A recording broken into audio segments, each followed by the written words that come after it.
I've done the series Is It Worth Buying for a while now throughout multiple channels talking about new games and things like that. And I kind of wanted to expand it just to the idea of, is a game worth playing? I mean, there are a lot of games out there you can play for free. Maybe you don't even have to have a buy-in. And Nikke Goddess of Victory is a game that a lot of you actually recommended to me because of my love of developer Shift Up, because of how they treated games like Stellar Blade, which they made, which was one of my games of the year.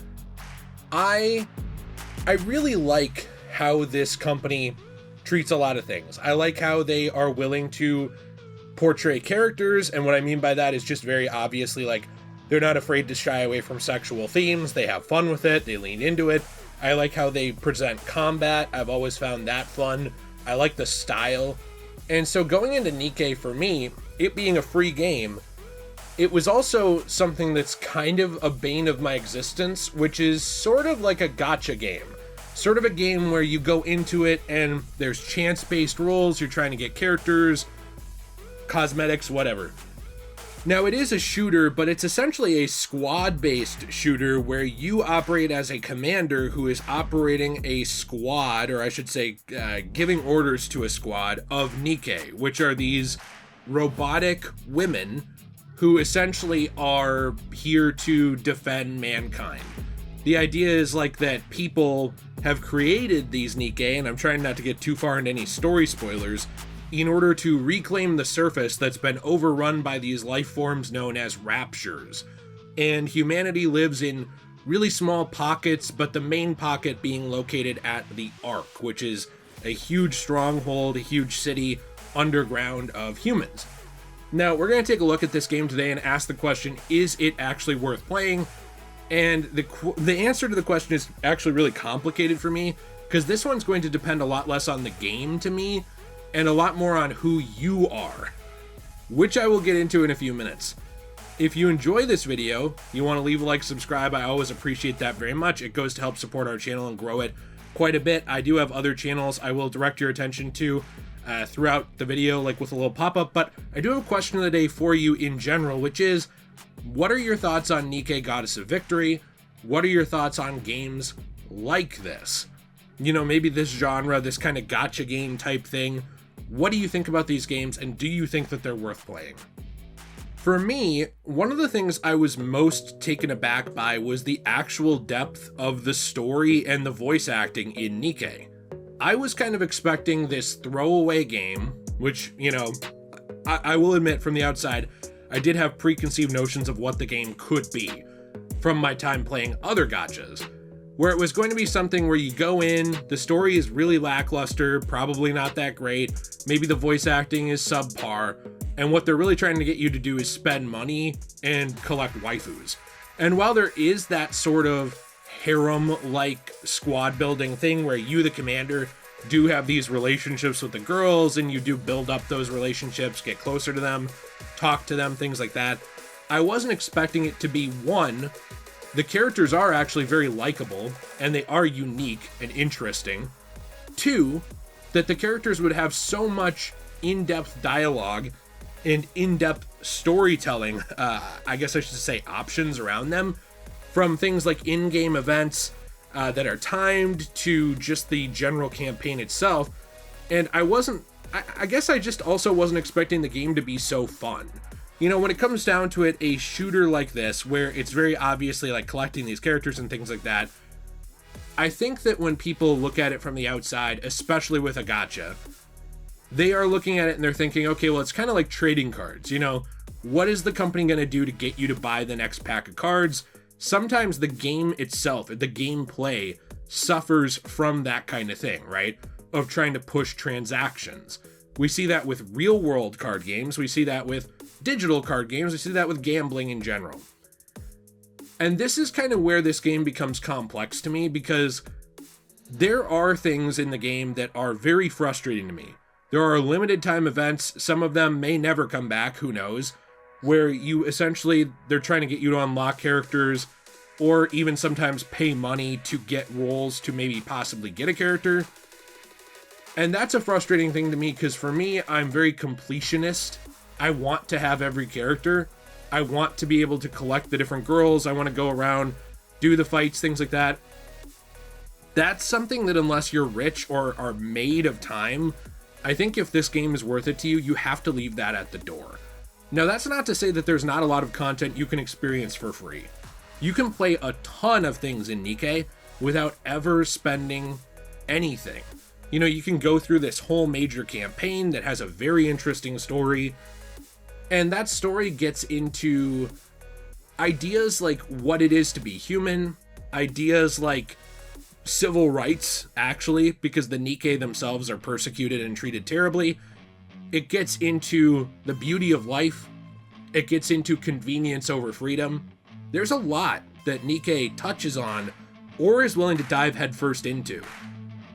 And even the free options they give you, like the starting characters are fantastic. They all have very great personality. Characters like Anise, Neon, Rappy. Rappy's like probably my favorite, just in terms of this kind of, you know, go get 'em military girl who has issues relating to people. All of these characters are very different, and all of their character elements are very different. I'm impressed by the writing. That's something that I guess I wasn't really necessarily expecting to say. And maybe that's a little hypocritical, because, you know, I know going into Stellar Blade, that was something a lot of people held against the game, was the aesthetic. I think for me, sometimes I can have an idea on the outside of like being wary of a genre or of something, but I'll still play it. You know, I'll still check it out. I think the Stellar Blade thing that frustrated me was people weren't willing to give it a chance because Eve was a pretty girl. Yes, you're trying to collect pretty girls. I mean, into your military army unit, essentially. Yes, you're trying to build this squad. Yes, there are going to be things that pop up from, you know, from time to time, like a crossover with Nier or a crossover with Stellar Blade, and those things might be timed. And if you don't save up a ton of currency ahead of time, the only way to get the character might be to spend some money and do rolls, and you are not guaranteed to get that character.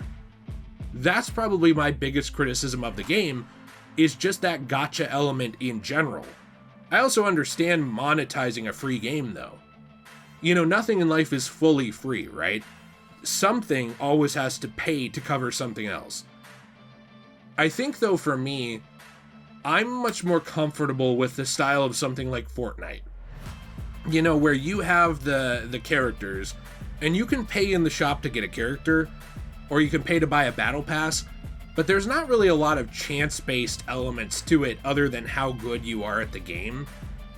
The reason that I say Nikke is kind of like up to the player if it's going to be worth it is because somebody with maybe a very, very addictive personality, let's say you're somebody who is prone to gambling addiction, or you have addiction in your life, like maybe you're prone to smoking or drinking or whatever, because addictive personalities do exist. If you have that kind of thing, or you don't have like a strong will or a self-control, I think it would be so easy to fall into spending hundreds of dollars on Nikke Goddess of Victory. But, that said, I think that's also a little bit of a testament to how enjoyable the game is. You know, the fact that when I'm playing it, if I don't get one of the Nikke that I find interesting and an event is going away, because I have spent some money on the game, I'll just fully admit. I've tried to very much limit it, but I have spent some money. If I'm going to miss one of these girls and they're really interesting and stuff, I'm actually thinking about, okay, well, shift up, put in these conversations with this character. That's interesting. What gameplay mechanics operate around that character? That's interesting. You know, they fight differently than a different one. You go on a date with them. They interact with the commander differently. I think those are very in-depth things that do feed into the problem of, is the game worth buying? Because sometimes you have to be willing to let a unit go, essentially, or let a Nikke go, and say, hey, I'm probably not going to earn this, and it's not worth dropping 250 USD into it to me. There's other people who I know spend $1,000 a month on this game. I'm talking United States, because that's where I am. Not people I know personally, but online. That, to me, is where I think Nikke is something that I wish was a little more player-friendly. I love how much free stuff there is in the game, and I don't expect everything to be free. I want that to be very clear. But when it comes to a chance-based system, where you're trying to recruit characters, you're drawing different characters, from basically packs of cards and hoping to get the character you want. And then you actually need to get multiples of that character where there might already be a 2% chance to draw the character. And you need to get multiples of them to actually make the character really, really good.